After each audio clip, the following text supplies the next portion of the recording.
Hi guys, welcome to the 14th episode in our playthrough as Egypt series. If you remember last episode, we captured this land from Frigga right here, as well as this one little fort, which was the capital of this little country right here. So we don't have to siege it next war, and then we can maybe move on to capture more of, like, the Frigga's mainland. And so it does seem like the assassination was successful, and so it does look like we do have to appoint a governor where that person that we assassinated was. So I'll point that, and you can see that civil war did go away, which is great news. And you can see that these guys also don't have quite enough people that are employed, so we can take some jobs from the Leptomid mids, because they have probably way too many. Well, maybe it's not really possible to have way too many, but they do have double what they really need, and we can just give that to other people. So what we're going to be doing this episode, I briefly mentioned it last episode, is taking out these two countries right here. We do already have a claim, and I just started to fabricate a claim on these guys. So we'll move a couple of the armies down there. We can just move our navy out, and we can unpause to let the other claim fabricate away. So these guys do need to regenerate quite a lot, considering that we were just at war. So have these armies just turn around and stay there. So you can maybe declare war on both of them at the same time if that claim does happen to fabricate fast enough. So we'll get all of these guys on our ships. And since we're not at war yet, we don't have to worry about a bigger navy taking us out. So we can move these guys straight down there to where we need them to be, into that port. Looks like something happened in the Seleucid Empire. Their ruler died. Looks like we do also have a new territory being able to colonize. We are slowly moving down in this direction. Looks like it just kind of floated us owning that, as well as we are slowly moving up there as well. But we still have not managed to colonize this, even though there are, it looks like it's just because their culture is not our culture. And so we are going to be wanting, yep, they've automatically turned it into culture, considering that we do have high aggressive expansion, so that does affect people with different culture and their happiness. So let these guys move all the way down there. It looks like they can lose some loyalty. They aren't even, nope, that's this person. So either we lose a decent amount of money, and we don't really care about these relations.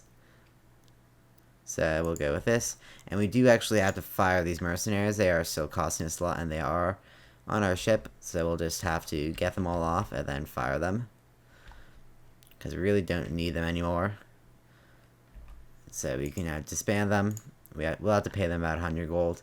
But that should be, yep, a lot better in terms of our economy. So these armies are all pretty small, because they do need to regenerate quite a bit. You can see we do need 48,000 men, and it's going to look like 7,000 each month, although I don't really believe that. Let's see. Okay, it's been approximately a month, and it's did 1,000. So it's kind of lying there. We'll just declare war on these guys. No repercussions, and we can just take them out. I believe we can just let them lay siege to that while we look at this. We just got declared war on. I accidentally clicked. Look, so we are at war with Rhodes. Rhodes, I know they're typically pretty small. They're somewhere around here. Okay, I really can't find them. There, is that them? Yeah, I really need better navigation skills. Where the heck are, I see.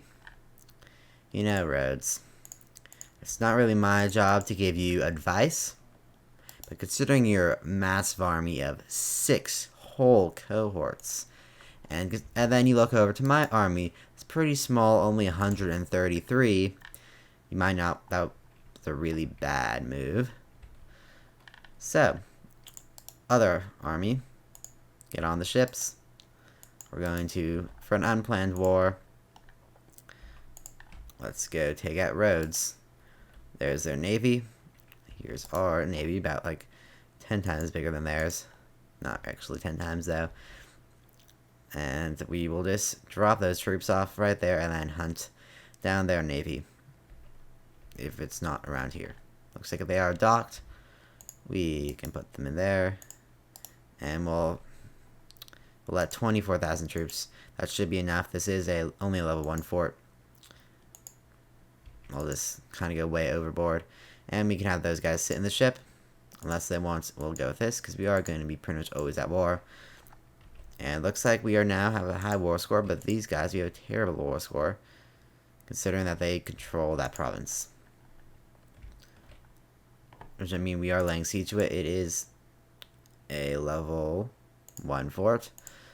So it shouldn't take too long. It looks like we have another colonizable territory. This one right here. So yep, we're slowly moving down there. So yeah, it did give us that little bit of land. Even though it is not, you can't, well, go in it. It's, forgot the word for a sec there. But anyway, it looks like Seleucus actually took some land in Phrygia. And so, fortunate thing about this playthrough specifically is that Phrygia, while we just wait for these guys to finish their sieges, is that the people that we would want to do poorly, so we just gotta claim those guys, aka Phrygia and the Seleucid Empire, did really well. You can see Seleucids are pretty massive. Their ruler is 3 years old. And Mara, if I could say the name right, did not do too well. Ideally, they would have done well and pushed on the Seleucids, which would have then let us take this land and this land a lot easier. Because, maybe about 9 out of 10 games, Phrygia is completely destroyed by civil war. So it looks like they decided to, well, I mean, lose. They just lost all their ships. They did just lose their entire city, so I guess they were just like, well, there's not really much we could do. It's only one aggressive expansion. Looks like Phrygia and Thrace are still at war. So Phrygia is still at war with a decent amount of people. And we can have these guys all get on the ship, and then we'll go declare war on those other people that we mean to declare war on. We just have them park in the same harbor. And so we took out these guys, jumped from -6 to +100 all in one go. And so that's it for that. So we didn't really need that popularity, but we don't really want to lower the population considering that it's now our territory. And we can declare war on them. We might actually want to get an army a bit closer so we don't have to hunt around for them if they decide to run this way. So move them there. We'll declare war. After we accept that trade, declare war. No negative repercussions, and we can now march on their capital and their only army and their only city. They're just really a city-state. So it looks like we can lose some money, but because there was a harvest failure, and we'll do that. Notice that no more decisions that we can do, although it is kind of bugging me just because it wants me to abolish social equality, which I'm not going to do because there's really no reason. It's really just saying that's possible. And then theocratic monarchy, which we really don't need. Our monarchy is perfectly fine. And so, Seleucids, the baby has decided to, I don't know why, never mind, that is not the Seleucids baby. It's a different baby. Well then, looks like I believe it's that person, yep. So, they've decided to start laying siege to a fort with 6,000 troops at literally 0 morale, and now they have 0 troops. Looks like some of our allies have come to help us out. Are they the ones from over here? Nope. I don't know what they do. Their armies are coming back after like 10 years of not even being there. Looks like we have some pirates over here. It's annoying. We could put these guys on hunt pirates. Or destroy pirates. I doubt any pirates are big enough to take out a navy of 87. So yeah, these guys, essentially the starfish people, their army has to go all the way over here. They don't even have a navy. I don't know. I don't think they can even get there. I don't know what they do. Maybe they forget lands. They could just defend, I suppose. I suppose that's what they do. Even though we're not at war with Phrygia. So now we've taken these guys out, and now we've kind of captured all this. I don't think, we did not need Rhodes for the Alexander's Empire quest, but that's fine.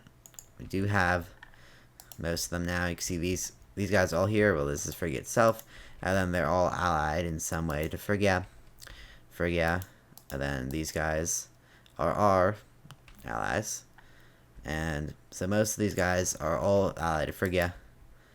Phrygia looks like it has probably lost a couple subject states.